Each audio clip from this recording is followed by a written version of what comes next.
నమస్తే అండి. నేను మీ వెంకటే. మీరు చూస్తున్నారు చింటూ వీడియో చర్చ.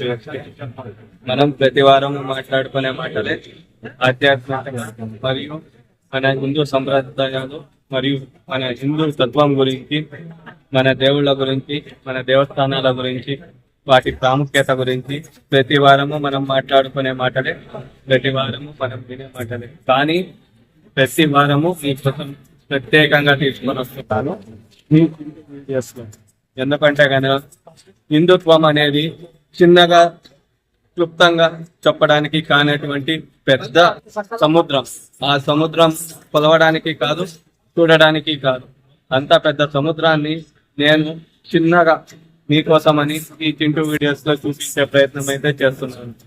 ఆ సముద్రంలో తీసుకున్నటువంటి కొన్ని నీళ్లు మాత్రమే మీరు చూస్తున్నటువంటి ఈ దేవస్థానాలు. ఇలాంటి దేవస్థానాలు ఎన్నో ఎన్నో మనకు కనిపిస్తుంటాయి. కానీ మనం ప్రతిరోజు దేవస్థానానికి వెళ్తాము, దండం పెట్టుకుంటాము. కానీ ఆ దేవుని ప్రాముఖ్యత, ఆ దేవుని యొక్క విశేషము, ఆ చరిత్ర అనేది ఏమి అనేది మనం తెలుసుకోవాలి.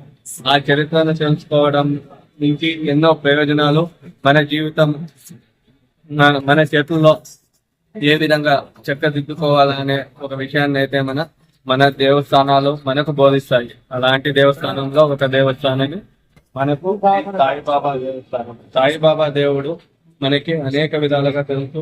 సాయిబాబాని మనం దేవునిగా కొలుస్తాము, దత్తాత్రేయునిగా కొలుస్తాము, గురువుజీగా కొలుస్తాము, సద్గురువునిగా కొలుస్తాము. ఏ విధంగా కొలిసినా సాయిబాబా కరుణిస్తాడు అనే విషయము తెలుసు. సాయిబాబా సూత్రాలలో, ప్రముఖ సూత్రాలలో సాయిబాబా గారే చెప్పినటువంటి ఒక సూత్రము, మీరు ఏ విధంగా కొలిచినా, ఏ రూపంలో చూసినా, ఎప్పుడు పిలిచినా నేను మీ చెంతకు వస్తానన్న విషయాన్ని అయితే రుజువు చేస్తాను అని చెప్పిన విషయమే.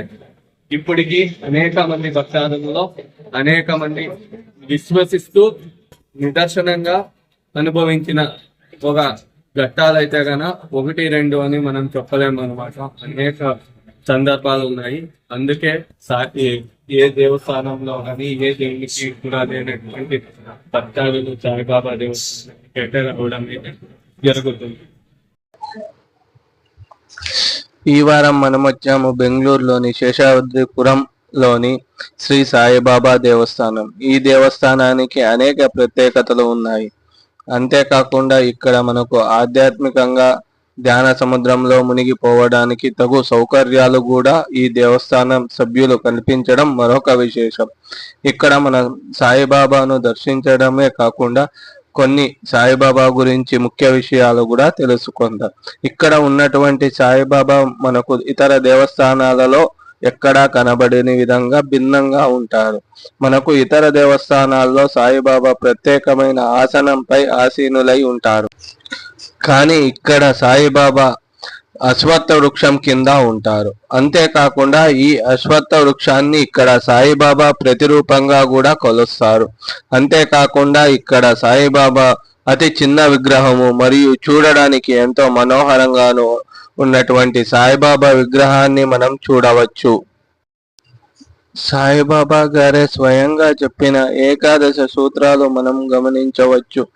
ఆ ఏకాదశ సూత్రాల యొక్క సారాంశం మనం గ్రహించినట్లయితే సాయిబాబా గారు మనకు మన జీవితాన్ని ఏ విధంగా సరిచేసుకోవాలి మరియు ఏ విధంగా ముందుకు సాగాలి అనే సారాంశాన్ని ఆ సూత్రాలలో వివరించారు. అంతేకాకుండా సాయిబాబా గారు ప్రతి ఒక్కరికి చెప్పినవి శ్రద్ధ మరియు సబూరి మనకు ఏ విధంగా మన విషయంలో పనిచేస్తాయి అని, అంతేకాకుండా ఈ రెండు ఎలా ఉపయోగపడతాయి మన జీవితంలో మనం ఎదగడానికి మరియు ఏదైనా విషయాన్ని సాధించడానికి శ్రద్ధ సబూరి అనేవి ఏ విధంగా ఉపయోగపడతాయి అనే విషయాన్ని సాయిబాబా ఎల్లవేళలా తమ భక్తులకు వివరిస్తూ ఉండేవాళ్ళు. అలాగే సాయిబాబా గారు తమ భక్తులకు ఏనాడూ మరవలేదు. అనేక నిదర్శనాలు మనం ఇప్పటికీ చూస్తాము, మన కళ్ళ ముందులో జరుగుతూ ఉంటాయి. సాయిబాబా గారు ప్రత్యేకంగా చెప్పిన విషయం, నేను ఎల్లవేళలా నా భక్తుల వెంట ఉంటాను. నా భక్తులను నన్ను తలిచిన వెంటనే వారి వెంట నేను ఉండెదను. అలాగే నా భక్తులు ఆపత్తులో ఉన్నప్పుడు వారు నన్ను ఏ విధంగా తలిచెదరో ఆ విధంగా ప్రత్యక్షమవదను. అలాగే వారికి కావాల్సిన సలహాలు మరియు సూచనలు నేను ఇవ్వగలను.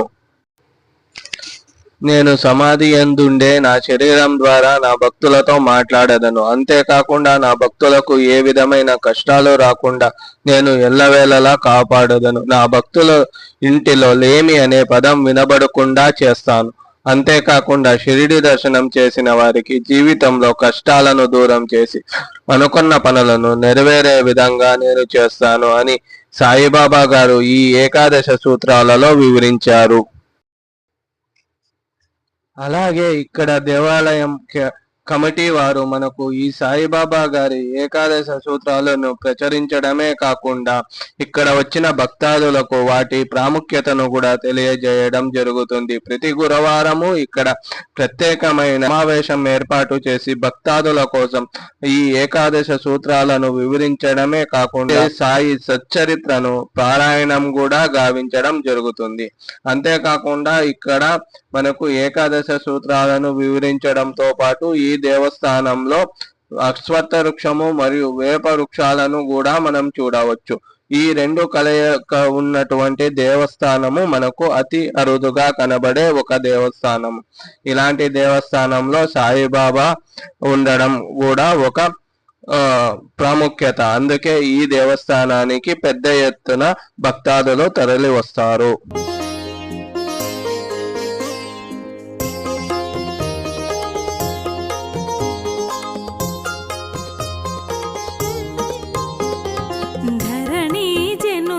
శుభయోగం సిరిడి వాసుల ఘనయోగం దత్త తేజమే దిగి వచ్చి సాయినాథుడై చరించే ధరణి జనులకు శుభయోగం సిరిడి వాసుల ఘనయోగం. ఓం సాయి శ్రీ సాయి జయ జయ సాయి. ఓం సాయి శ్రీ సాయి జయ జయ సాయి. ఓం సాయి శ్రీ సాయి జయ జయ సాయి. ఓం సాయి శ్రీ సాయి జయ జయ సాయి.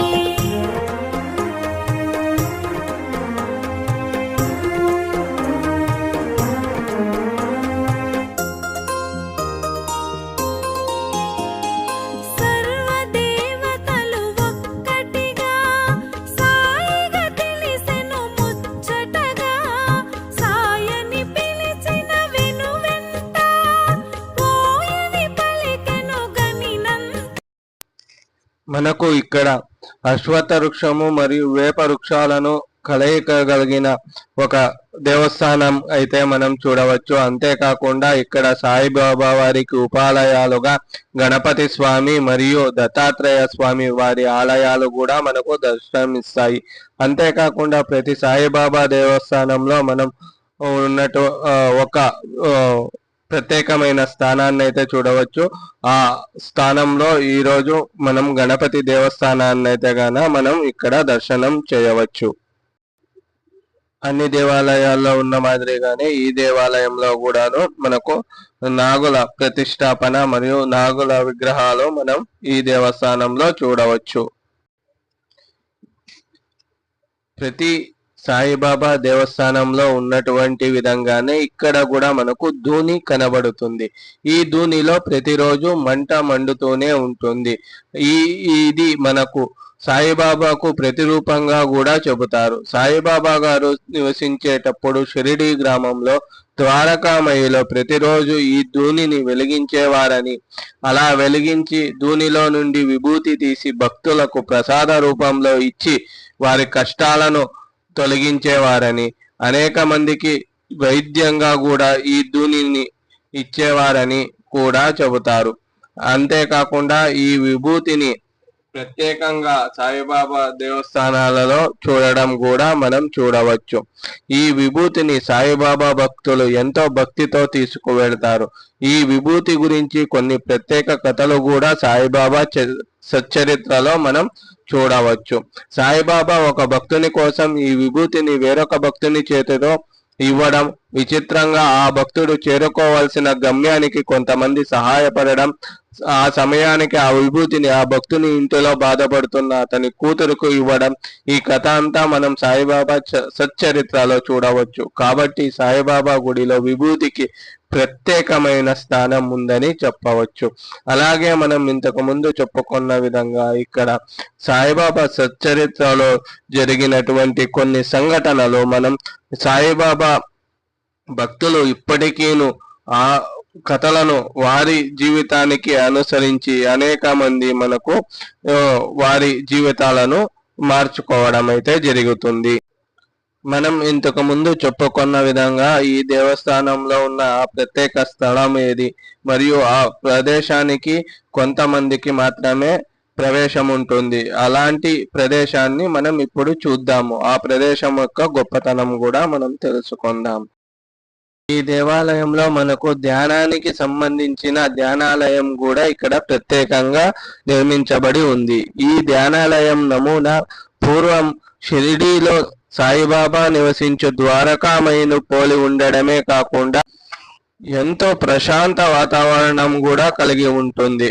ఈ ద్వారకామయిలో ప్రవేశించగానే ధ్యాన మందిరంలో మనకు ఆ సాయిబాబా గారి ఆశీస్సులు లభించడమే కాకుండా మనకు అద్భుతమైన ఒక ఆధ్యాత్మికమైన మనశ్శాంతికి మనం లోనవుతాము. అంతేకాకుండా ఇక్కడ పక్కనే కళాశాల ఉండడం వల్ల అనేక మంది విద్యార్థులు ఇక్కడ ప్రశాంతత కోసము ధ్యానం అభ్యసించడం కోసం ఇక్కడ ప్రతి గురువారము ప్రతిరోజు ఇక్కడికి రావడము, ధ్యానం చేయడము, ఆ సాయిబాబా ఆశీస్సులను పొందడం కూడా ఇక్కడ జరుగుతూ ఉంటుంది.